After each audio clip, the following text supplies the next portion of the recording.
ఈరోజు ఆన్‌లైన్‌లో ఉన్న ప్రతి ఒక్క దేవుని బిడ్డలకు కూడా మన ప్రభువైన యేసుక్రీస్తు నామమున మీ అందరికి శుభములు తెలియజేస్తున్నాను. అందరూ బాగున్నారు గదా! ఈరోజు వాగ్దానంగా వాక్య ధ్యానాశ్రమంగా కీర్తనల గ్రంథం 23వ అధ్యాయం 4వ వచనం ధ్యానం చేద్దామండి. నేను చదువుతున్నాను, మీరు పరీక్షించండి. ఇది గాఢాంధకారపు లోయలో నేను సంచరించినను, ఏ అపాయమునకు నేను భయపడను. నీవు నాకు తోడయ్యుండువు. నీ దుడ్డు కర్ర, నీ దండం నన్ను ఆదరించును. ఇది బైబిల్‌లో మనకి దావీదు మహారాజు రాసిన కీర్తన అండి.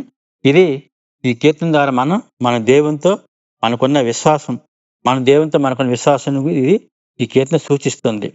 మన జీవితాల్లో కూడా, నీ జీవితం, నా జీవితంలో కూడా దేవుని బిడ్డలారా మనకు అనేక శ్రమలు, బాధలు, గాఢాంధక లోయలు రావచ్చు.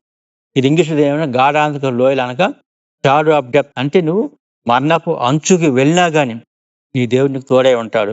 నీకు శ్రమలో, బాధలో, ఇలాంటి దుఃఖాలు వచ్చినప్పుడు నీ ఫ్రెండ్స్ కానీ, నీ బంధువులు కానీ ఎవరు నీతో ఉండకపోవచ్చు కొన్నిసార్లు. కానీ దేవుని బిడ్డ, నీవు ప్రభువైన యేసుక్రీస్తు వారి నందు సంపూర్ణంగా విశ్వాసం దేవుని బిడ్డను కాబట్టి నీవు ఆయన నీ హృదయాల్లో నివసించి ఎటువంటి శ్రమలు, కష్టాలు వచ్చినా గానీ ప్రభు మీతో ఉండి నీకు తోడుగా ఉంటాడు. మన ప్రభువైన యేసుక్రీస్తు. సో నీకు గాఢాంధక లోయలు వచ్చినా గానీ నువ్వు ప్రియ దేవుని బిడ్డ, నీ యొక్క జీవితాన్ని ప్రభువుకి యేసుక్రీస్తు నువ్వు అప్పగించినట్టయితే ఆయన నీకు గాఢాంధక లోయలు కూడా నిన్ను కాపాడుతాడు.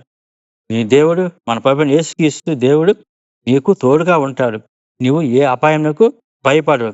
దేవుని వాక్యం అంటే నీ దుడ్డు కర్ర, నీ దండం అంటే దేవుని వాక్యాన్ని సూచన. దేవుని వాక్యము నీకు గొప్ప ఆదరణ ఇస్తుంది. ప్రియ దేవుని బిడ్డ, ఈ వాగ్దాన్ని గట్టిగా పట్టుకుని స్తుతించండి, కనపరచండి. దేవుడు గాఢాంధక లోయలోకి వెళ్ళినా గానీ దేవుడు నీకు తోడుగా ఉంటాడు. ఈ అపాయం కూడా నీకు సంభవించదు. కాబట్టి దేవుని వాక్యం నీ దుడ్డు కర్ర, నీ దండం నీకు గొప్ప ఆదరణ ఇస్తుంది. ఈ వాక్యాన్ని స్తుతించండి, కనపరచండి. ఈ వాగ్దానం మీ అందరి జీవితాలు నెరవేర్చును గాక. ఆమేన్. Have a blessed day. God bless you.